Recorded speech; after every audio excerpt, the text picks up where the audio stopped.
Where did you start stand-up comedy? I started in Atlanta, but I was only there for 1 year, and then I really came up in D.C. How would you describe the audiences in Atlanta, D.C., and then finally New York? So Atlanta, that first year, I don't feel like I have an accurate judgment of them because I was still Orthodox Jewish during that first year. So I was wearing a yarmulke on stage, and so I was getting a lot of weird energy from the crowds because I never addressed the yarmulke, and so my experience is unique to me. So it went really bad.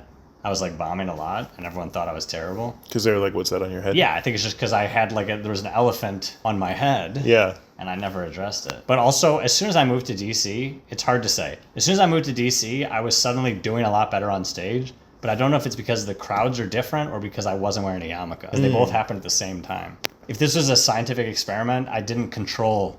Yeah. Yeah. You should go to Atlanta, do a joke with it on, Yeah. and then take it off, do the same bit. Yeah. And see if they're like, oh. Yeah, that's what I should have done. You know, Shaunak says the Atlanta audiences are they just need you to get right to it. That's what he says about them. He came up at a different time than me later on, so it could be the audience has changed. They've grown less patient. Yeah, I felt like they had, actually, I feel like they were not patient for a Jewish boy talking about Batman.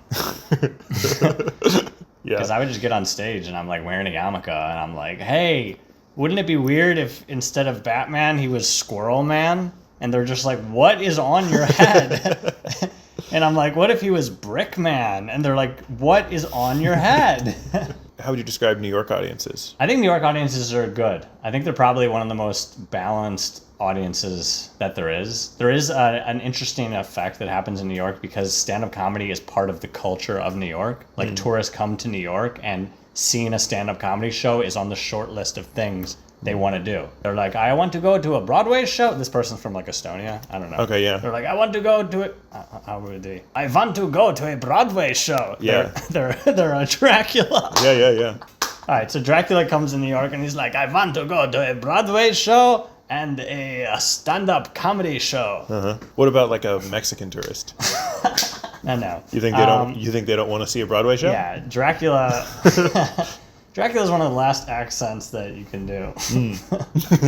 So people come in and there's a little bit of an excitement, but they're like, this is part of New York, is comedy, you know? And so there is a willingness to be on board with things. Whereas in DC and Atlanta and other smaller cities, I feel like crowds come and they're like, who are these people? These are local comedians? Are local comedians any good? DC especially, it felt like there was a lot of antagonism, animosity from the audience, where they're like, who the fuck are these losers on stage? So you'd have to hit them really hard just to knock them out of their preconceived notions, and then they'd be a normal audience. Every audience feels the same once you break through whatever their weird thing is, you know? And because Brooklyn has it, Manhattan, they all have their own thing where it's and every audience has their own, whatever, you just got to break through this, whatever the vibe is in the room, you know? Which, sometimes it's that everyone's been bombing, and then you'd be like, hey, I have to convince you that I'm funny and this is okay. Yeah. Do you think you can tell a difference between Manhattan and Brooklyn audiences? Yeah, because Manhattan audiences have a lot more tourists and students. It's usually pretty obvious. Brooklyn reminds me a lot of how DC audiences were in 2015.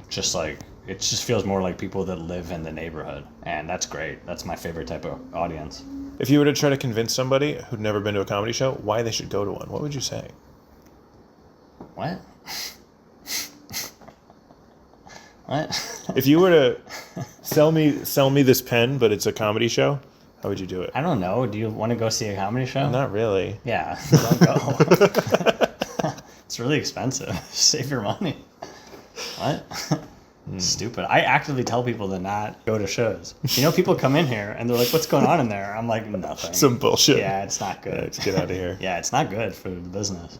Okay. Actually, every single time someone comes in, because I run the open mics here for the record, and so regular audience members, usually New York open mics are only comedians, so regular people will come in and they'll hear the open mic, it's 7 p.m. and they're like, what's going on in there? And I'm like, oh, it's an open mic. And they're like, can I go in? And I look at them and I'm like, I do not recommend it. I would not go in there if I were you. And I cannot condone anything that you hear while you're in that room. And then they're always just like, I want to check it out.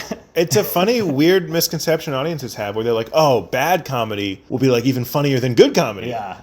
And it's not. No, and then they come out 20 minutes later and they look like they've aged a year. It's like those when they show the side by side of a president at the end of their term, and they're just like, and I'm like, how was it? And they're like, Oh man. Yeah, good luck to the next guy. Yeah, they're like, Left him a I gotta note. go to bed. Do you have any good bombing stories? So many. So many.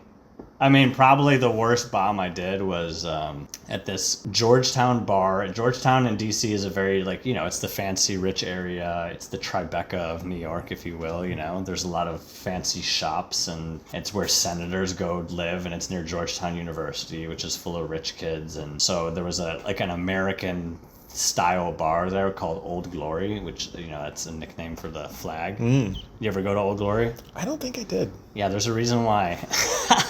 I bombed so hard, the mic got shut down by their corporate owners. Really? Yeah, I bombed so hard that someone who was at the show called the corporate number after the show, complained so hard that there was never another open mic at Old Glory. And it was a staple of the DC comedy scene. You had an impact. There had been open mics there for years. Wow. It was so, I can't even say what it is that I said, because it was right after that Bill Burr, like, heckler video came out. The You Philly remember? thing? Yeah, where he's like railing into them. And so I had done that earlier in the week at a place called Hunan Number One in Arlington, which is a Chinese restaurant across the street from Rira. Okay. And it was just like a shitty, like, there were rats in the back, and like they had those giant beers that are like 32 ounce, you know, and for like $5, you just get shit faced. Anyway, there was like 3 audience members at that one, and I like railed into them, and all the comics thought it was so funny, and I was like, this is my move. I just fucking tell people horrible things. And then so I'm hosting Old Glory. I'm guest hosting the mic. And the crowd's all rowdy because there was just like a playoff hockey game with the Capitals. And so nobody's paying attention. And I'm like, it's packed. There's like 40 people in there. And I'm just like, I hope you get fucked, you fucker. You know, but way worse. Yeah. Really edgy stuff. And it did not go well. And then I brought up the first comic who bombed. Everyone bombed because I made the show so bad. And I had to go back up there like 16 Between more them. times. It's really bad. Hey, The host, fuckers, did you like that one? to bomb as the host of an open mic. And then you're like, keep it going for that guy. Yeah. Hey, remember when I threatened you guys Yeah. physically? Well, if you like that, yeah. And it was so bad that it like I got like unbooked from a lot of shows. Like it when I moved to DC, that was like 4 months into me living there. It was like everyone thought I was good, and so I went from not getting booked even a guest spot in Atlanta at the clubs to I was getting offered feature spots. It was wow. like everyone was like, this guy's really good. He just moved here. And then that show I bombed so bad, I like had to start all the way from the bottom again. In That's DC. awesome. Yeah, and that was demoralizing because when you're a year in, it feels like an eternity, and now you're like, oh my god, I'm like, everyone in the scene heard about it. It was so humiliating. That's great. I hadn't heard about it. Yeah, but almost all those people don't even do comedy anymore. So look who's talking now, fuckers.